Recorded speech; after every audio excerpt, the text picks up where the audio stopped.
Imagine being a Division I athlete balancing intense training and a full college schedule on top of managing an autoimmune disease.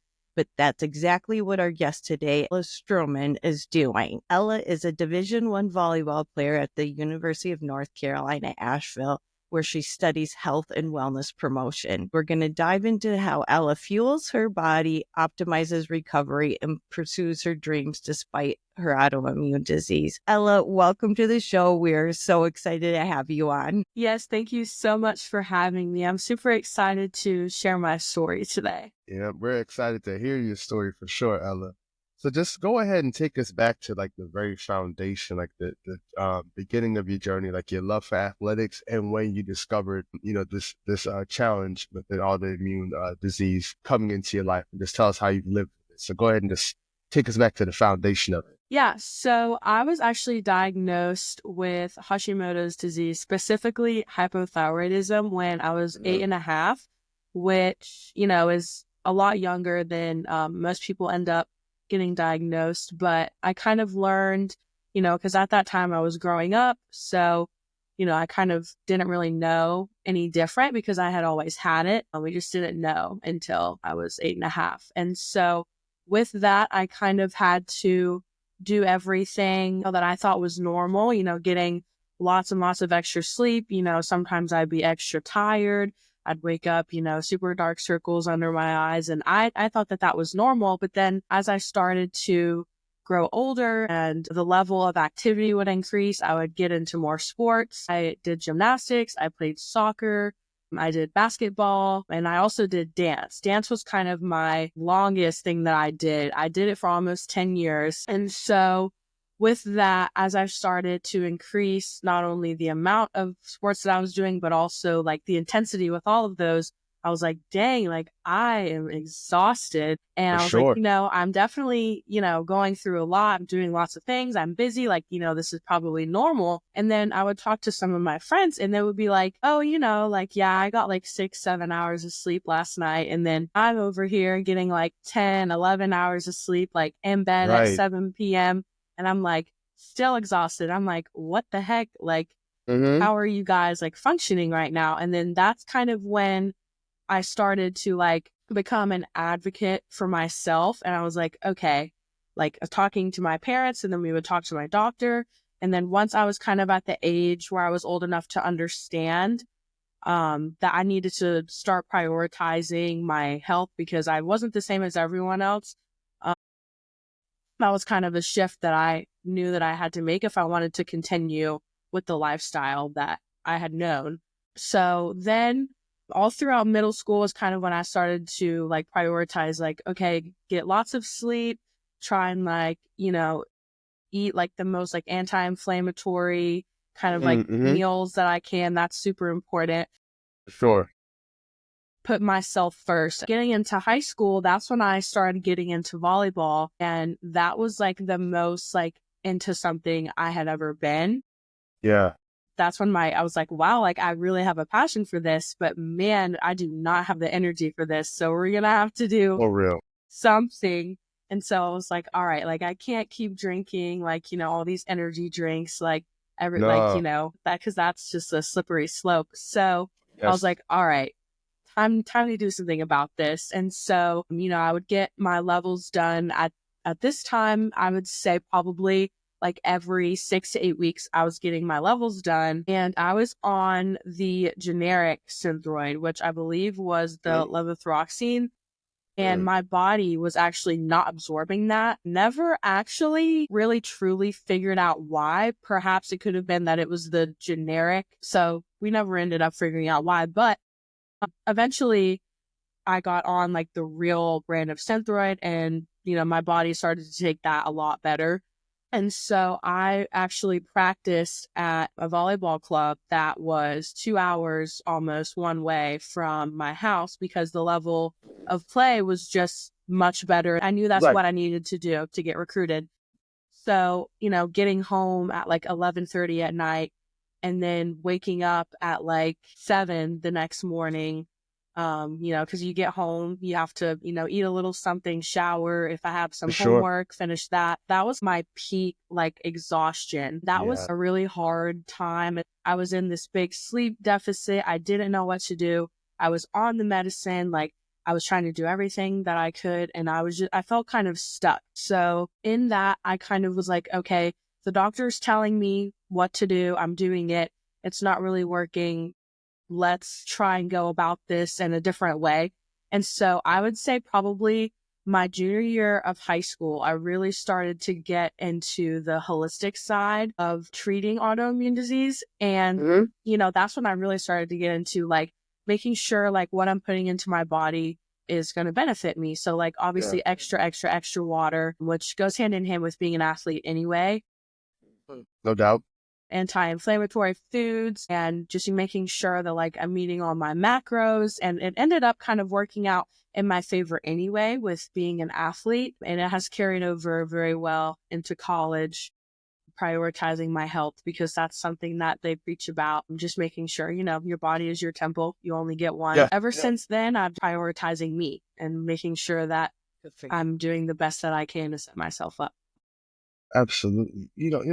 Thank you for sharing all that, Ella, because something that you said that really stood out to me, and it took me back to my time as an English high school teacher. And when you talked about cutting down on the energy drinks and actually going to sleep, like, I had so many students who were athletes as well, I'd see them at my first period class with a Monster energy drink or some sort of, 5-hour energy, little tiny drink, and just downing that, and saying, oh, I slept like 4 hours, I slept 6 hours. And I was like, actually going to sleep is going to help you grow so much more, just as a young person, but especially as an athlete who's using so much energy and is exhausting themselves so regularly, actually getting sleep. So hearing you talk about, getting sleep, meeting your macros and drinking water, it was all music to my ears. I just had to share that with you, Ella. Thank you for being that example.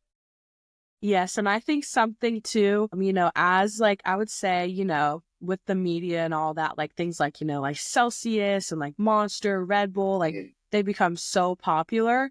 And like, it's fine to, have an energy drink sometimes, but, like, I think people forget that, cracking that can open and drinking it, quick energy, it's not the same for your body as getting sleep, because, in sleep, your cells, they repair your muscles, and, help prevent illness, which also comes hand in hand with being an athlete. You don't want to be sick. You don't want to be out. So yes, I'm very passionate about prioritizing sleep. And sometimes, I will take melatonin, not all the time, just if I know that, like, hey, I have lift and I have to wake up at 5:30 the next morning, but I know I need to go to bed at 7, but I'm not ready to go to bed at 7. That's kind of how I prevent, all right, I know I'm probably going to want an energy drink, so let's go to bed early tonight so I don't have to do that. Yeah, that's a good.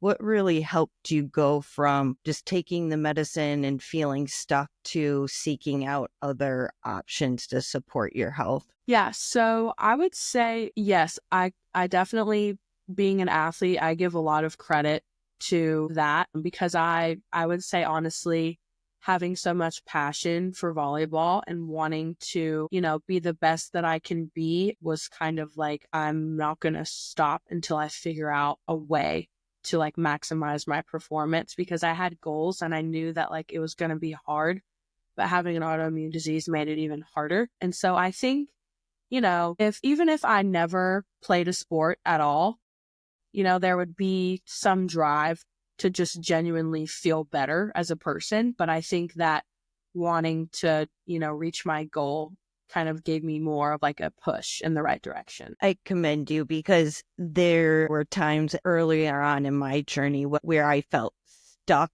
and I even felt robbed of the life that I wanted. Sure. Hearing your words, no matter what, I was going to find a way to make this happen. And wow, props to you. Yes, thank you.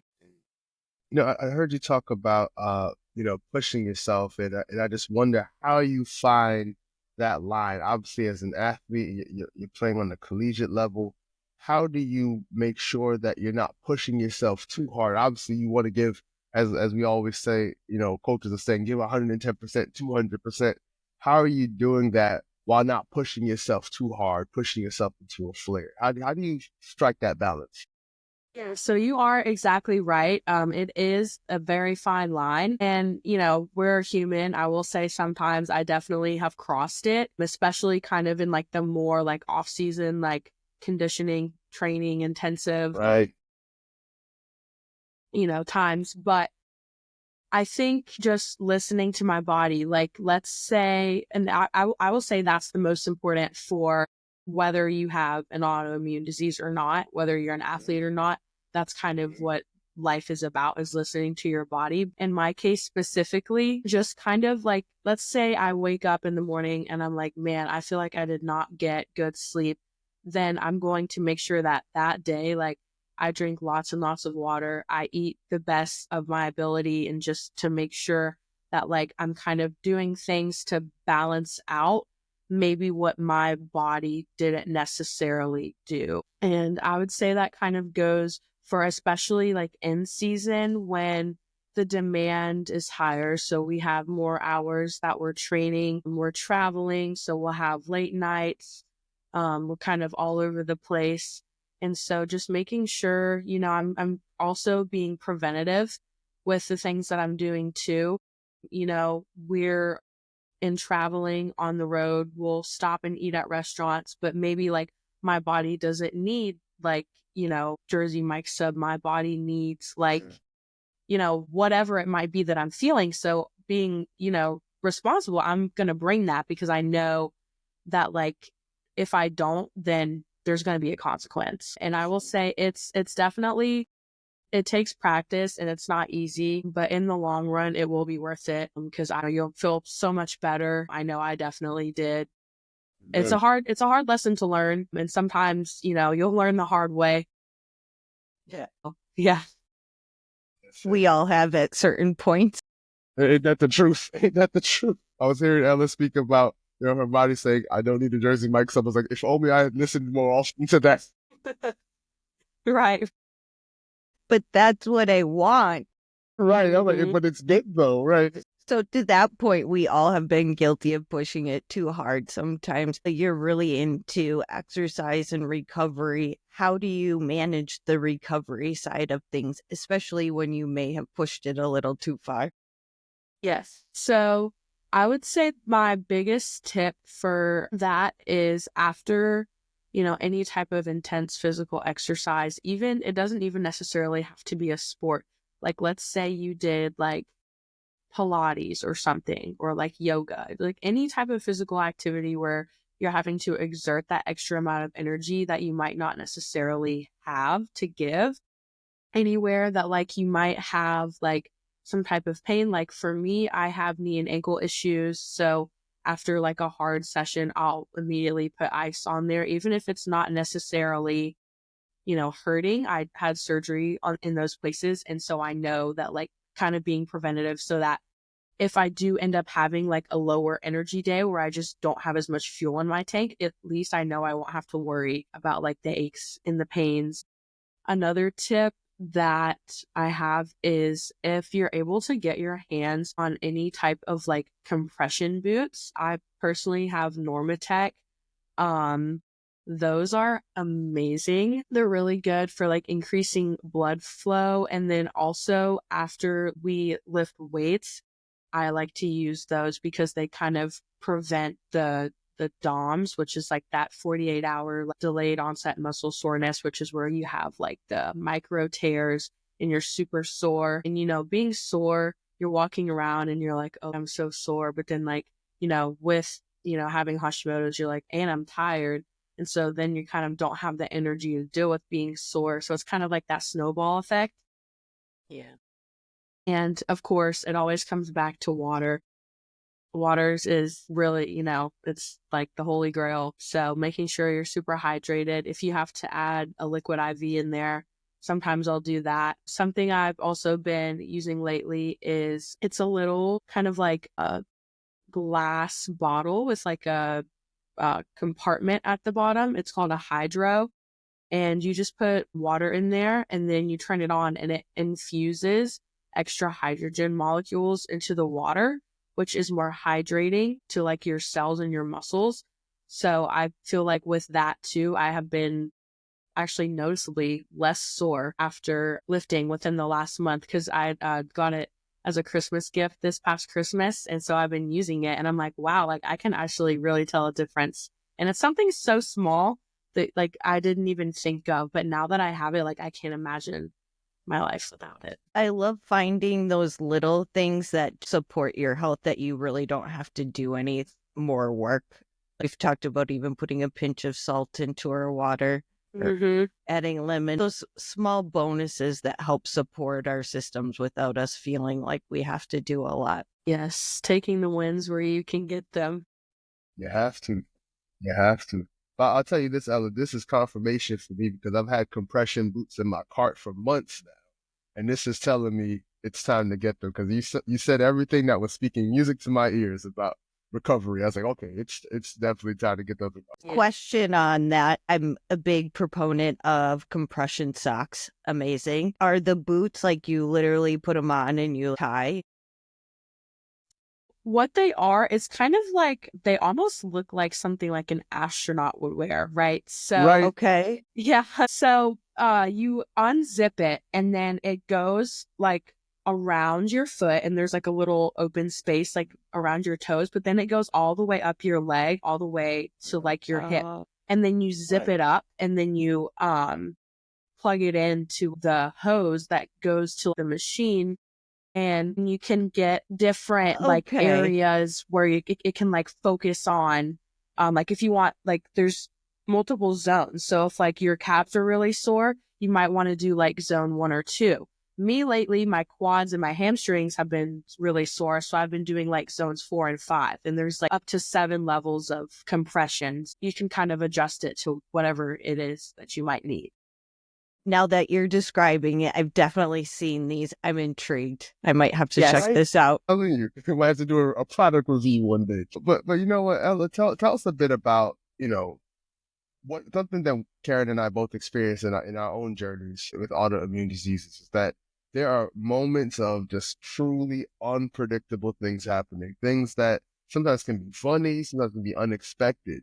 But talk to us about, on your journey, what has happened that has made you either chuckle or just been like, well, this is unexpected. Like, this is something that like I've never seen before. What has shown up in your life with Hashimoto's in that way? Everything in my journey goes back to how much energy I have or how much energy I don't have. And obviously with that, and also being an athlete, adrenaline can play like a really big factor. For sure. One time maybe it was my sophomore or junior year of high school during club season, we were at a tournament and we had made it really far into this tournament. And so we were really close to like winning that medal. I knew that there were going to be some college coaches there. I had been emailing with them. I knew that they were watching me. I have to do good. I was freaking out. I had my headphones on. I was trying to find my zen. All of a sudden I wave. I'm so tired. I was like, all right, put on my favorite song. Okay, I'm going to hype myself up with this. We're going to get ready. We're going to have a great next couple matches. Lo and behold, I went out there and I had probably one of the better games of my club career, it ended up working out in my favor because there was a coach there that got me started in the recruiting process. So that's when I found the grit within myself. Like 3 to 4 matches a day, my position specifically, lots and lots and lots of jumping. So yeah. I was just straight up exhausted. I was definitely shocked to have found that deep within myself, that second wind. But that goes hand in hand with adrenaline and also remembering purpose, why you're doing what you're doing. And that can fuel you to do things that you wouldn't think you would be capable of in the first place. I have to ask, you talked about putting on the headphones. Like, what is a song that pumped you up for things like that? When you're like, I need, is it like palms are sweaty, knees weak, mom's spaghetti? Like, what are you listening to? Yeah, so music for me is something that I rely on a lot.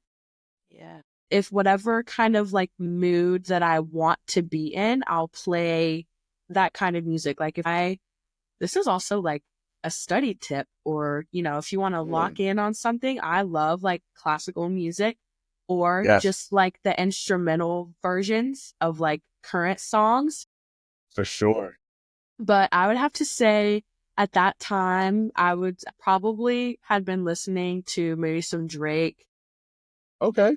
Or I don't know. I would say, yeah, I was at that time, I was obsessed with Drake. But I will say now, like Kendrick Lamar is definitely like some hype music. Or if I'm just trying to like relax, but also be in like a good mood, ready for practice, I love Megan Maroney. Okay. I'm going to see her in concert in April, so I'm excited for that. But good stuff. Yeah, so good stuff. Right, all right. I love that. Music is incredible, getting you through some of those tough times, whether you need to amp yourself up or I've been stuck in bed and listened to music just to help make me feel better. It's definitely a mood changer. Credit to you for using it to your advantage.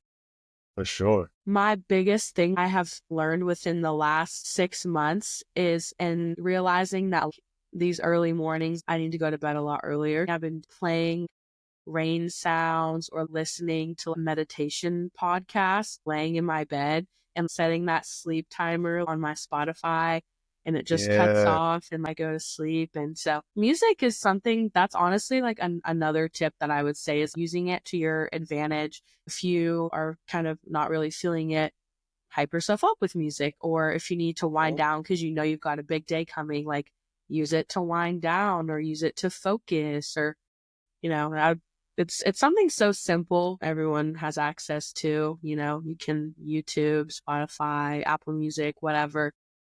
No doubt. Well, you've been going through this since a very young age. How have you leveraged, if at all, community throughout your journey to help kind of you navigate this?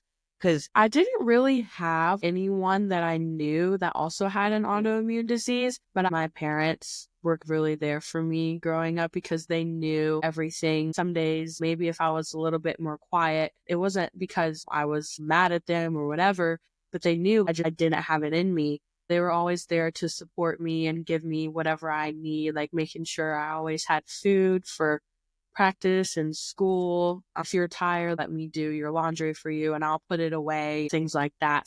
I'm really thankful for them. I definitely wouldn't be where I am today without them. So we often talk about how these diseases can be even harder on the family sometimes.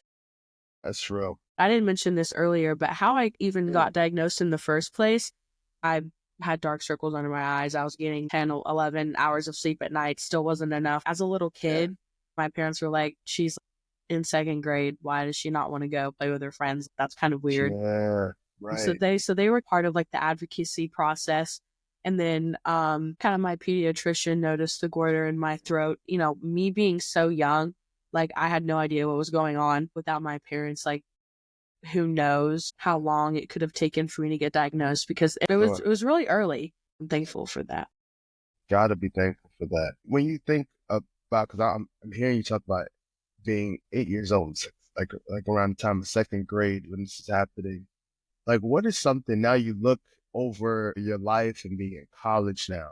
Like what is something that you've accomplished that felt impossible then? It can be sports related, but it could just be something in your life that really felt impossible. Ask that thinking about, you know, the times that, like Karen mentioned, we both were diagnosed in our early 20s, feel like, you know, in the prime, like not even like entering the prime of our lives and being like, oh man, I won't get to do this. But then now being on the other side of it, having it, with it for some time now, being like, wow, I never thought I'd be able to accomplish this. Like, what are things you've accomplished, the things that you've gotten a chance to do that you're like, wow, I didn't think back when I was 8 years old that this would even be a possibility? Yeah, I would say the biggest milestone that I've kind of reached is getting the opportunity to play at the collegiate level. For sure. Only 7% of high school athletes end up playing at any collegiate level. When I was younger, I didn't even play volleyball, but I still knew what college sports was. Maybe I could do that for something one day, but I don't know. That seems impossible, you know, because it's me. Yeah. That's definitely my biggest milestone. I remember verbally committed to play for UNC Asheville the night before I had my ankle surgery. So that was, wow, you still want me? Like, I'm going to have surgery. Yeah. It ended up working out great. I love it here. I do plan on going to medical school. That's the next big thing, would be getting in to there, taking the MCAT, all of that. I'm looking forward to that. Now, realizing what it took to get to where I am, like to play for UNC. It seemed like a lot, but now that I'm here, I realize that I can do hard things. That makes it easier. Well, not easier, but more attainable, knowing if I did this, then I can do this.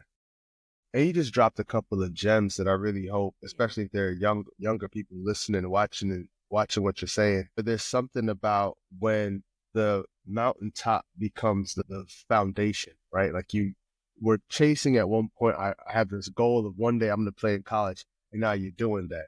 And now you're chasing one day I'm going to be a doctor, and you're like making the steps and preparing for it. Had you not done something that felt impossible before, that would seem even more impossible. So there's something about doing the hard thing that allows you to pursue excellence. So I just really want to thank you for dropping that gem today.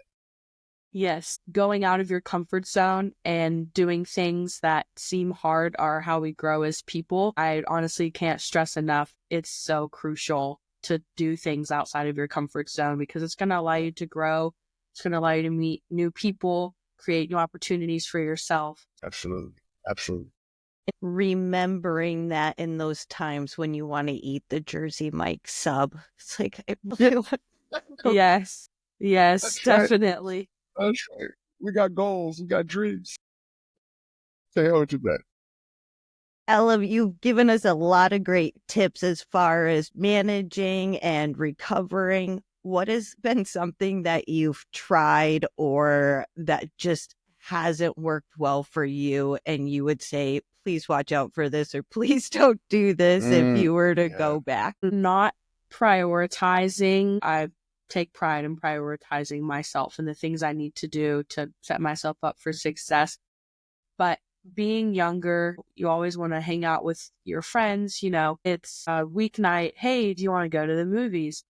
I have to do homework, which is going to keep me up late. But if I also go to the movies, that's going to keep me up even later. And so, like, you know, but you don't want to miss out on, you know, doing things, especially when you're young, because those are core memories and things like that that you're going to carry with you forever.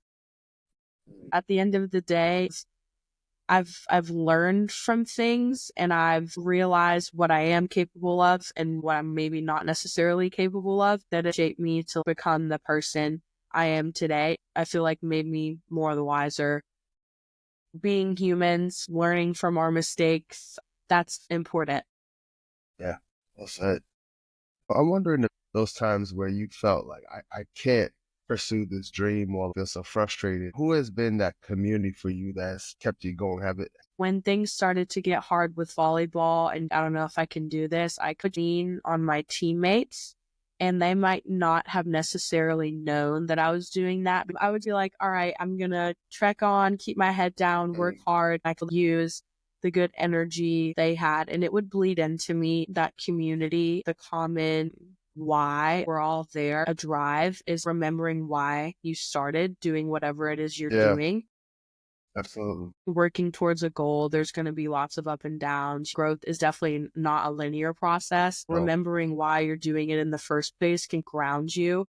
Coaches and athletic trainers, I wouldn't be where I am today without either of those. My friends as well. My friends would know I had Hashimoto's. I wouldn't necessarily make the biggest deal about it. I could be around them and not really have to have a social battery. I could just be around them and like being in their presence. That was enough. They kind of understood where I was coming from. I took the pressure off of, I have to be ready to go 100% all the time when I'm around these people. No, they understood and like accepted that, like, who I was. And so I'm thankful for that as well. Absolutely. Absolutely. I love the visual of the social battery. I very much have felt that where I'm here, but I can't give you much. Social media has allowed me to see that there are, in fact, other people, not necessarily with Hashimoto's, but other autoimmune diseases too. I know that I might be struggling today, but I'm not alone within that struggle.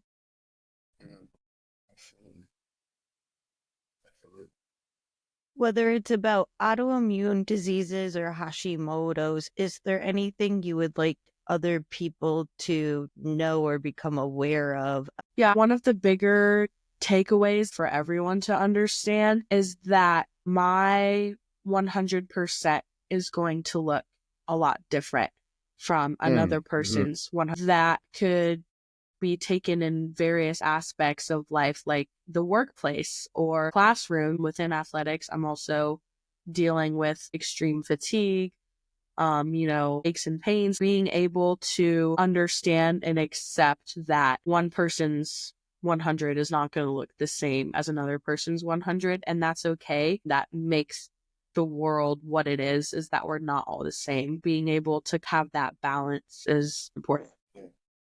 Absolutely. I love that expression because I think it's something especially for, like, it's important for the general public to know, but I think especially for folks who are fighting these fights, it's important to know that you still have something to contribute. And so often we're comparing ourselves to what we see other people doing, but thinking about doing your personal best and how you can continue to improve yourself. That's not something that's just good for athletics, but it's good for just winning at life. So thank you for lifting that up. Thank you for being an advocate for Hashimoto's and autoimmune diseases, bringing your amazing energy. It was fantastic to get to know you. Thanks for sharing your story. Yes, thank you so much for having me. Of course. Thank you, Chris. For our community, we'll drop those product recommendations in the description. So check them out. Until next time, take care and be well.